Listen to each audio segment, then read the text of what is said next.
art form.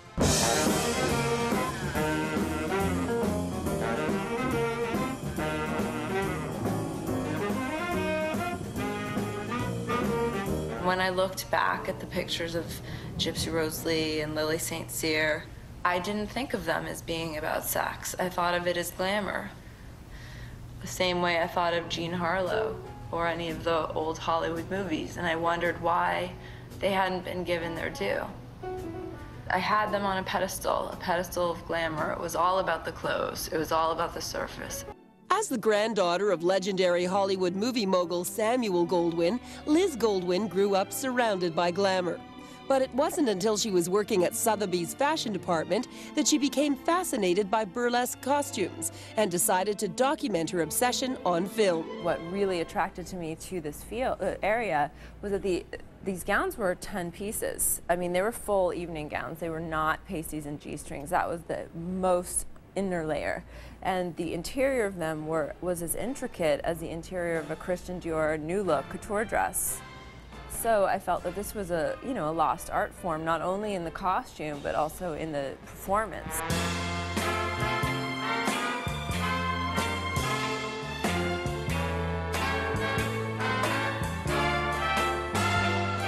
Originally part of variety shows that included comedy and satire, burlesque dancing involved elaborate costumes, choreography, and an orchestra. Although the art lives on with the high-end productions of Las Vegas showgirls, the advent of TV and film led to the demise of burlesque clubs and gave way to a form of stripping that leaves little to the imagination. Now, there's no more tease to it.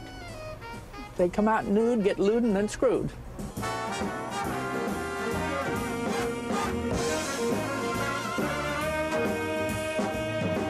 It was an art, and the girls were not just bumping and grinding. The thrill was disrobing piece by piece.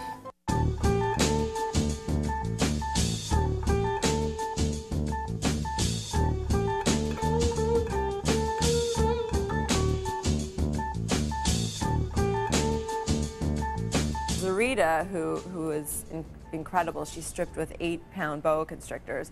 Sometimes she would do her hair jet black with platinum skunk streaks right here in the 1930s.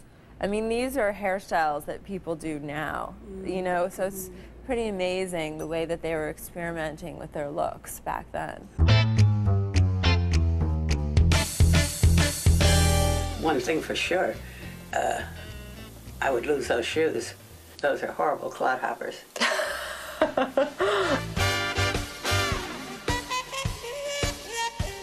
Now unhook the top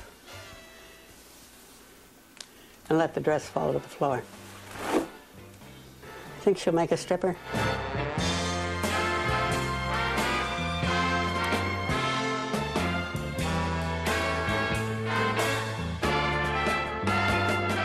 It was definitely a minus to be too skinny.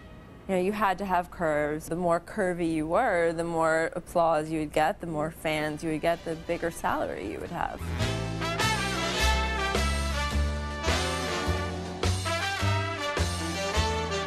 People say a woman is a virgin or a whore, essentially, and if you're a businesswoman, you're often labeled a bitch. I mean, that's just a reality.